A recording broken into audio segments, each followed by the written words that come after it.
Tudo bem, pessoal? Hoje nós vamos analisar esse livro, Brasil Nunca Mais, que mais do que um livro, na verdade, ele é um documento histórico, talvez um dos documentos mais importantes da história do Brasil, porque ele vai analisar a tortura que houve no período militar, da ditadura civil-militar, mas ele também faz um relato muito interessante, muito sucinto, muito vibrante de tudo o que aconteceu, quer dizer, os grupos perseguidos, a implementação do regime, a origem do regime. Bom, e uma das coisas mais interessantes é que ele vai procurar, dentro do aparelho repressivo, a sua doutrina. E ele vai dizer assim, ó, terminada a guerra, a Segunda Guerra Mundial, diz o general Golbery, a FEB não foi importante só pela ida dos brasileiros à Itália. Possivelmente ainda mais importante tenha sido a visita da FEB aos Estados Unidos. Teve um grande impacto. Quando esses oficiais começaram a retornar ao Brasil, já estão profundamente influenciados por uma nova concepção a respeito de como entender a defesa nacional. Nas escolas norte-americanas, tinham aprendido que não se tratava de fortalecer o poder nacional contra ameaças externas, mas contra um inimigo interno, que procurará solapar as instituições. Bom, então aqui nós vamos ter inúmeros relatos de situações atrozes. Por exemplo, a Rose Nogueira, minha amiga, ela tinha um filho, um bebê ainda, que estava no berço, e ele foi levado 2 vezes enquanto ela estava sendo torturada, e ficavam ameaçando queimar o bebê, quebrar o bebê, e inclusive eles faziam essa tortura com todas as mães. Esse relato que está no livro Brasil Nunca Mais. Eles são cópias dos processos que tramitaram na Justiça Militar. A advogada Eni Moreira, do Rio de Janeiro, ela percebeu casos, né, que tinham acontecido na história brasileira onde se queimava a documentação, onde se queimavam os documentos. Então, ela pediu ajuda. O Dr. Seixas era um advogado que trabalhava em Brasília, e ele foi fazendo cópias desses processos e colocando em caixas que foram enviados para São Paulo. Então, assim se resgatou mais de 700 processos. Então, na implementação do regime em 64, os inquéritos eles estavam na Justiça Comum, nas comissões gerais de investigação, e eram considerados atos de subversão. A partir do AI-2, de outubro de 65, todo ato considerado contra a segurança nacional passou a tramitar na Justiça Militar. Então, até outubro de 65, o STF ele dava habeas corpus, né, para esses casos que não estavam seguindo a Constituição de 46. A partir de 69, como havia essa proibição da pessoa ser condenada 2 vezes pelo mesmo ato, se começou então a subdividir as acusações.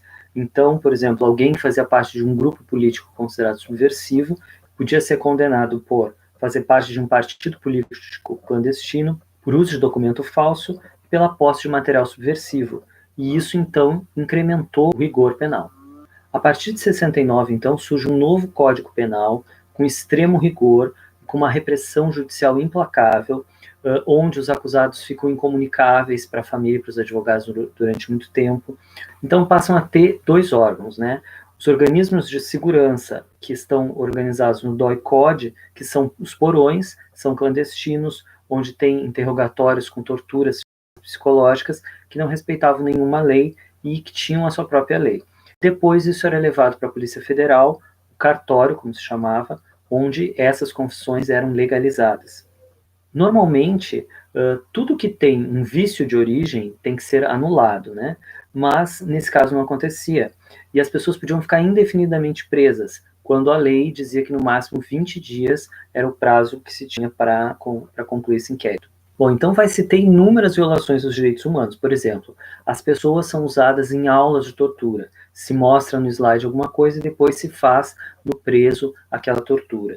Por exemplo, Maurício Paiva, de 25 anos, foi torturado no Rio, na frente de 100 militares. A Dulce Pandolfi, de 24 anos, também no Rio. Também se usava animais, né? Cães, jacarés, por exemplo, cobras, em cima dos interrogados nus. E, inclusive, uma pessoa que estava grávida, uma senhora que estava grávida, ficou sem alimentação durante muito tempo e depois colocaram um jacaré em cima dela. Uma tortura também muito comum era o afogamento, inclusive se colocando a cabeça da pessoa num tanque de gasolina. Havia cadeiras de dragão, onde os pés e as mãos tinham fios elétricos e um bastão elétrico passava pelas pernas e o pênis. Bom, um aspecto muito terrível da ditadura era essa questão de que invertia a lei normal. Por exemplo, na lei normal se diz que indúbio pro réu, ou seja, se há dúvida, o réu deve ser absolvido. Nesse caso, se usava um indúbio pró-condenação. O Guilherme Gomes, por exemplo, foi um caso, ele foi condenado a 1 ano por praticar, supostamente, atos destinados a uma guerra revolucionária. Mas o conselho que julgou ele ficou em dúvida. De qualquer forma, se aceitou, então, a palavra de uma co-réu, o que a lei não permite. Um dos casos mais terríveis é a Casa de Petrópolis, onde praticamente ninguém sobrevivia. É dito que ali se tentava fazer com que as pessoas traíssem a sua organização e se tornassem infiltrados. A bancária Inês Romeu, de 29 anos, ela é deitada nua no tempo muito frio de Petrópolis, num cimento frio e molhado, várias vezes, e ela tentou se matar 4 vezes. Bom, daí nós temos o Sistema de Produção e Operação de Informações, o SNI. Ele foi criado em 30 de junho de 1964, e 2 presidentes, Médici e Figueiredo, vieram do SNI. Ele cresceu enormemente de 64 a 81, por exemplo, de 200 mil cruzeiros para 700 milhões de cruzeiros o investimento nele. Em 69, então, se resolve unificar todos os órgãos de repressão da polícia, do exército, dos departamentos de polícia federal, da força policial, da guarda civil, no que eles chamaram Operação Oban. Ela foi patrocinada por multinacionais como Ultra, Ford, GM. Depois isso se formalizou no DOI-CODE em 1970.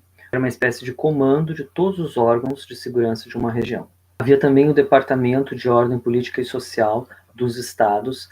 Em São Paulo era o delegado Fleury, que comandava, e ele é responsável pelos esquadrões da morte, que eliminava supostos criminosos, mas foram executadas muitas pessoas que não tinham nenhuma condenação, nenhum antecedente criminal. Bom, essa operação acabou exportando suas técnicas na Bolívia em 72, no Chile em 73, na Argentina em 76. A partir desses golpes militares, muitas pessoas foram interrogadas sob a orientação dos brasileiros.